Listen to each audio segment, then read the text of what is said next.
सबसे पहले तो बात उसी चीज़ से करते हैं जो एक बड़ी इंटरेस्टिंग स्टेटमेंट पावेल साहब ने दी कि भाई अमेरिका मंदी में नहीं जाएगा, राइट। तो वो मंदी का डर जो है अब शायद कम हो रहा है, ख़त्म हो रहा है। क्या ये कंफर्म समझ ले कि फेड चेयरमैन बहुत कॉन्फिडेंट हो गए और जो वो कह रहे हैं वो सही है? हाँ, बहुत कॉन्फिडेंट हो गए। और इसका क्या इसके पीछे क्या राज है अनिल जी? देखिए, अगर वो 0% पे होते और मंदी आ रही होती तो उनको बहुत हैवी लिफ्टिंग चाहिए होती, नेगेटिव रेट करने पड़ते। आज वो 5.25% पे बैठे हैं, तो मंदी आई भी तो वो 1-1.5% का इतनी तेजी से रेट कट करेंगे कि वो मंदी को ज्यादा एंकर होने नहीं देंगे। इससे बहुत इनका हौसला बढ़ गया। किसी ने सोचा नहीं था पिछले मार्च में जब हम 0% पे बैठे थे, आप कह नहीं सकते थे कि 15 महीने में 5.25% रेट आ जाएगा, 0 से 5.25, और अमेरिकन इकोनॉमी फिर भी 2-2.25% ग्रो करती रहेगी, रिसेशन कहीं दूर दूर नहीं दिखेगा।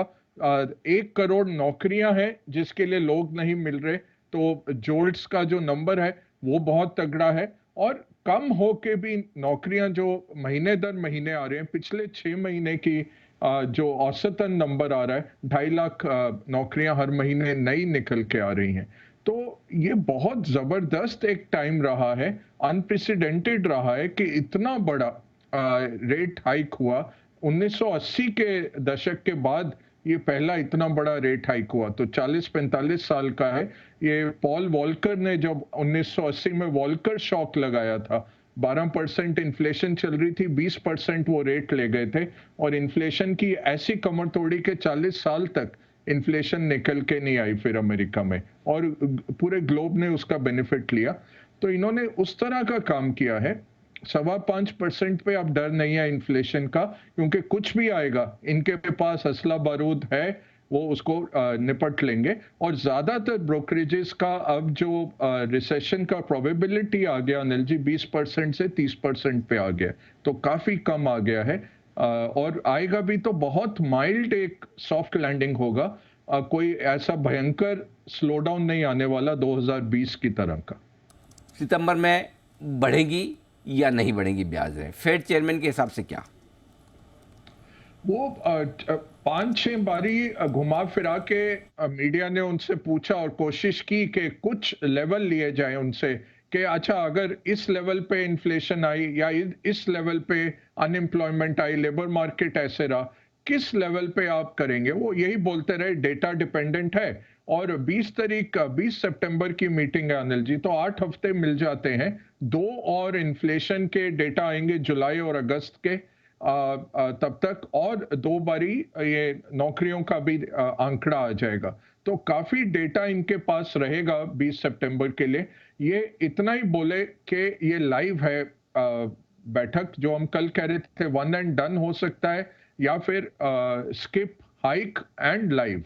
तो स्किप किया जून में, हाइक किया जुलाई में, और सितंबर को लाइव रखा है अभी कि डेटा पे हम देखेंगे और करेंगे। बट मार्केट जो 50% का प्रोबेबिलिटी लेके बैठा था, आज सवेरे 47%, जब जापान खुला तो 47% प्रोबेबिलिटी आ गई सितंबर या नवंबर में रेट हाइक की। बट ये तय है एक और रेट हाइक रह गया है एट द मोस्ट। सो मेरे ख्याल से नहीं करना चाहिए, जरूरत तो नहीं है इकोनॉमी को, बट ये ज्यादा जानते हैं हमसे और देख रहे हैं कि इकोनॉमी बहुत दुरुस्त है, इकोनॉमी बहुत तंदुरुस्ती से चल रही है।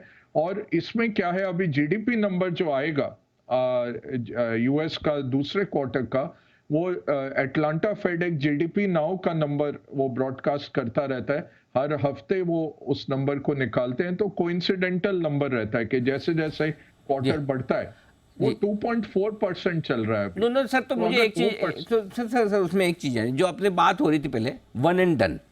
तो ये वन एंड जी डन फाइनल है, वन एंड मोस्टली डन, पहली चीज़ तो ये। और दूसरा ये इसके साथ अगर मतलब मार्केट तैयार है कि अगर एक और रेट हाइक हुई तो? मार्केट तैयार है, हाँ, मार्केट ने पचाया हुआ है कि एक रेट और, क्योंकि देखिए जहां आपने 5% तक ले आए आप, और इसमें क्या होता है, यूएस हाउसिंग बहुत इंपॉर्टेंट रहता है कि मॉर्गेज नंबर अगर बढ़ गए तो यूएस हाउसिंग धड़ाम से गिरेगा। इस बार ही नहीं हुआ। उसका सबसे बड़ा कारण यह है कि लोगों ने 3%, 3.5% पे लॉक इन कर लिया था अपना मॉर्गेजेस, तो वो लोग बेच नहीं रहे हैं, क्योंकि अगर वो बेचने आए तो वो लूज कर जाएंगे और नया घर अगर लेंगे तो 7% पे उनको देना पड़ेगा। तो ये सबसे बड़ा इशू है यूएस हाउसिंग में कि डिमांड तो है बट सप्लाई नहीं आ रही। जो एग्जिस्टिंग होल घर वाले हैं उसमें नियरली 2/3 लोअर रेट्स पे लॉक्ड इन बैठे हैं। तो ये डिफरेंस है इस साइकिल का, उससे बहुत फर्क पड़ गया कि वो ट्रांसमिट हुआ है, 7% पे आ गया mortgage rate, but US housing नहीं गिरी। और यूएस हाउसिंग क्योंकि नहीं गिरी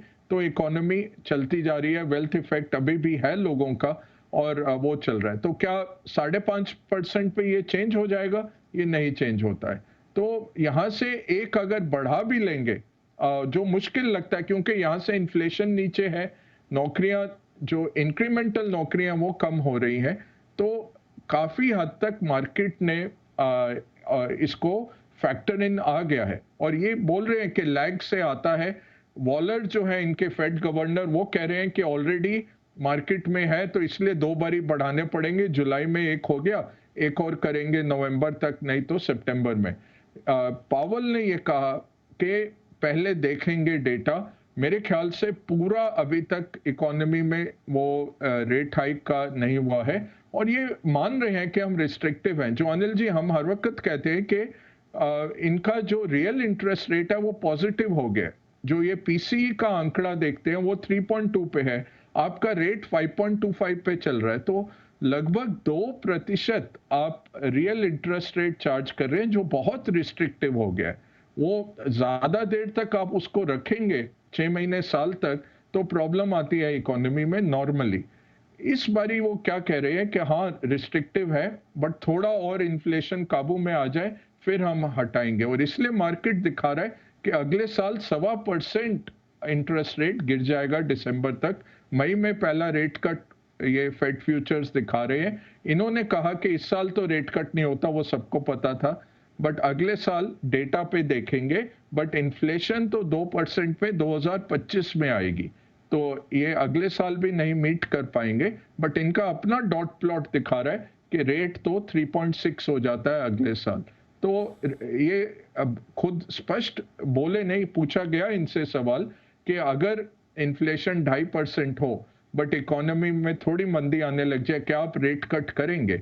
उन्होंने कहा बहुत चीजें होती हैं। उन्होंने घुमा फिरा के 5-6 और इंडिकेटर्स बोल दिए बट स्पष्ट आंसर नहीं दिया। ये सबसे अहम क्वेश्चन था पिछले हफ्ते कल रात का।